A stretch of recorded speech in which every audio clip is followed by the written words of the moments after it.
भोजपुरिया। आप सुन रहे हैं अमित पटेल की आवाज में। सैया पो हमरा केहू डाली ना नजरिया, राजा पो हमरा केहू मारी ना नजरिया।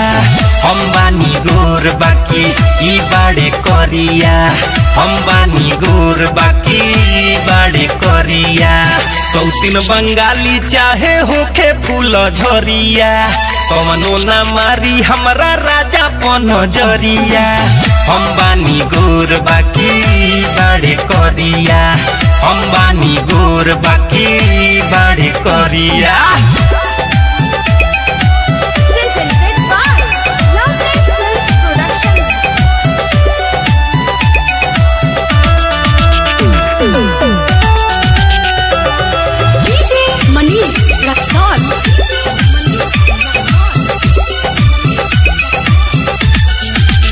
भले समोर बाड़े कोयला के खान हो, हमरा ला राजा हमर बाड़े भगवान हो। हाँ भले समोर बाड़े कोयला के खान हो, हमरा ला राजा हमर बाड़े भगवान हो।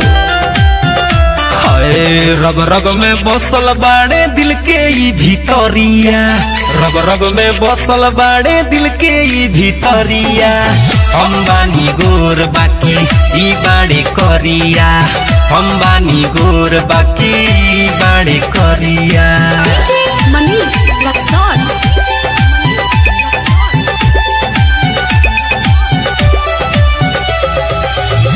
म्यूजिक बाय विकेश भोजपुरिया।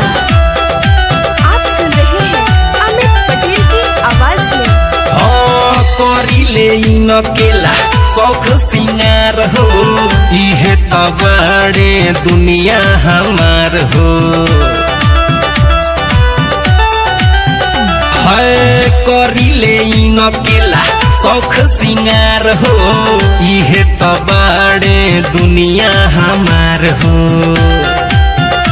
इनका ना धरे कौनो दुखावा बेमरिया, इनका ना धरे कौनो दुखावा बेमरिया। हम बानी गोर बाकी ई बाड़े करिया, हम बानी गोर बाकी ई बाड़े करिया। सौतीन बंगाली चाहे होखे फूल झरिया, कवनो ना मारी हमरा राजा पो नजरिया।